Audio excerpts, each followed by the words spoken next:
Miss Catherine Bernardo, abay spotted na papunta ng Austria at mind you, sino nga ba ang kanyang lalaking kasama? But before that, if you haven't subscribed yet to my YouTube channel, please don't forget to like, share, and subscribe at hit mo na rin ang notification bell for more showbiz updates. Bago tayo of course magpatuloy sa ating updates for today's video, nais kong pasalamatan po kayo for always watching and trusting this channel.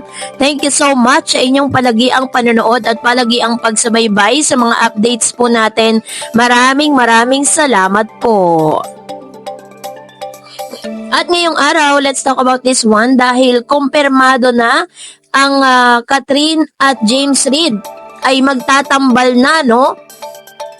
May nakarating sa amin na balita na after Pilipinas Got Talent or PGT, kung saan na isa sa naging hurado rito si Catherine Bernardo, ang susunod na proyektong gagawin niya sa Kapamilya Network ay isang teleserye. Yes, babalik na ang award-winning actress at ang balita natin ang mga kapareha niya ay si James Reid. At ang serye ng pagbibidahan ni Kat at James ay kukunan pa raw sa ilang bahagi ng ibang bansa. Wow!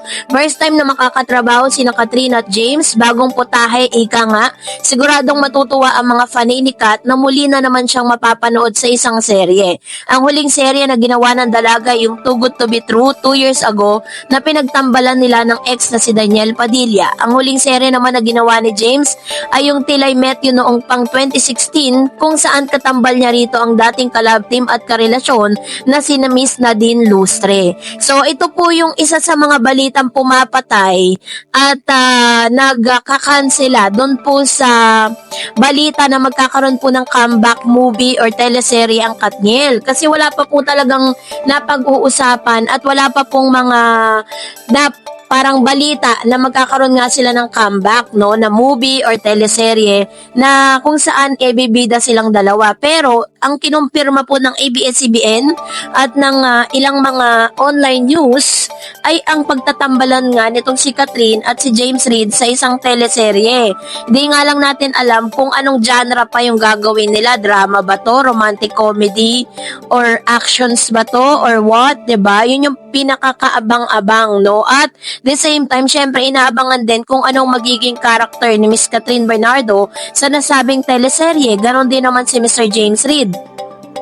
Parang lahat na ata ng karakter nagampanan na ni Miss Catherine at dito natin makikita kung meron ba talagang spark or meron ba talagang chemistry na magsama sa isang project si Miss Catherine at itong si Mr. James Reid. Kasi parang ang pinaka lang dito, ang pinaka nakikita ng ilang mga fans ni Miss Catherine na parang gagamitin si Catherine Bernardo para lang at the expense nitong si Mr. James Reid. Kasi alam natin na limot na to Parang ang tagal na ng panahon na hindi siya nabigyan ng proyekto. Pagkatapos nilang maghiwalay ni Miss Nadine Lustre at naging girlfriend niya nga yung kapatid nitong si dating si Miss ang pangalan nito, Isa Pressman, na kapatid ni Miss Yasi Pressman. So this time is panibagong panibagong serye at panibagong putahe, no?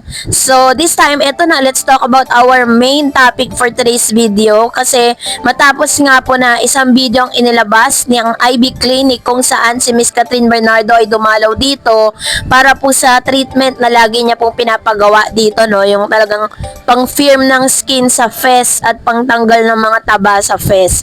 Kaya talagang very firm at napakaganda ng face itong si Miss Catherine dahil alaga. Pero ito na panoorin natin. So now I'm gonna make more time dito sa Ivy. And then after, I'll have a short vacation. So yun muna yung mga ganaps ko sa life. There's my update. Thanks for joining today. Goodbye. Pagkatapos ng i-announce si Miss Catherine Bernardo na pagkatapos ng isang matagumpay na season ng PGT or Pilipinas Got Talent ay magkakaroon po siya ng short vacation bago po siya muli sumabak sa panibagong serye na pagtatambalan nila ni James Reid. So dahil po dito ay may mga nag-send po sa atin ng photos, may mga nag-send ng videos kung nasaan na mataan itong si Miss Catherine na nasa Australia po siya, airport ng Australia, at At nakita din siya ng ilang mga kababayan natin doon na agad na nag-trending at agad na nag-viral dahil po sa taong kasama nito. So this time, ito po yung video na tinutukoy ko kung saan ayan kasama si Miss Catherine Bernardo at hindi niya po kasama yung glam team niya, hindi kasama si John Vale at ang ilan sa mga mga team niya kasi ibang tao yung kasama niya ngayon, which is yung mga taong ito ay super close doon po sa kanyang rumored boyfriend. So, ayan, may nag-send sa akin yan, Mayor NK sa Australia. Don't know if the pic of him is new or old. Yun po yung sinasabi niya. Pero, base po dun po sa mga photos sa lumabas, ito po ay talagang recently lang na talagang namataan po sila together. Di naman ma-deny mag-video na at bigsan, same boat, nasa airport, di nga lang sabay ang check-in.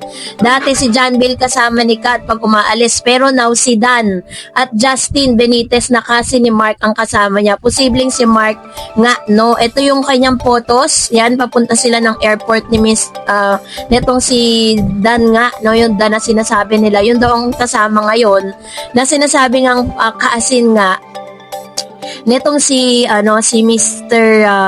Mayor Mark Alcala.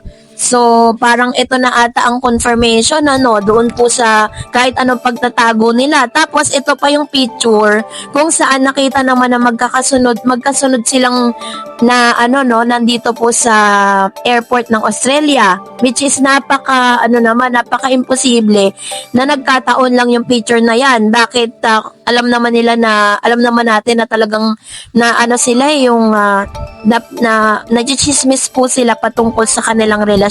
Pero sabi nga ni Sir Ogie Diaz na meron silang NDD, non-disclosure. So hindi nila pwedeng sabihin, pero talagang hindi magsisinungaling ang mga resibo na naglalabasan ngayon. Pagkatapos pong ipost to ng isang TikToker na nakakita sa kanila dyan po sa airport ng Australia, ay pinabura po ito, no? Parang tinrace po yung kanyang account sa TikTok. At ngayon, bubbly po yung pangalan ng TikToker na nakakita sa kanila. At ngayon ay wala na siya. Mabuti na lang, mabilis po tayo na nakapag-screen record at nakakuha tayo ng mga ganitong photos. Kasi ang dami na rin po mga nakakita at dami na rin nakapag-save ng videos. At alam kong kakalat na rin po yan sa buong social media platform. So this time, wala pa mang pag-amin mula kay Miss Catherine kung totoo talagang magkarelasyon sila. Pero base po sa mga videos at sa mga photos sa lumabas, no, ito pong mga videos na to, ito po yung malaking ebidensya na talaga na si Miss Catherine Bernardo is in a relationship with Mayor Mark Alcala. So, yun na talagang kanyang pinipili. Kahit nasabihin na natin na red flag siya sa mga ibang girls, pero yun talagang gusto ni Catherine wala naman tayong magagawa kasi yan po ay sarili niyang desisyon at wala tayong say at wala tayong control sa kung ano man yung mga taong nagugustuhan niya. At the end of the day, si Miss Catherine Bernardo pa rin naman talaga ang magde-decide kung sino po yung gusto niya makasama for the rest of her life, no? So, kaya naman, let's move on. Hintayin na lang natin ang confirmation na manggagaling kay Miss Catherine at Mayor Mark Alcala. So that's it for today. For more videos and updates, please don't forget to like and subscribe, and please don't forget to follow my Facebook page, Dar Eds TV. God bless everyone!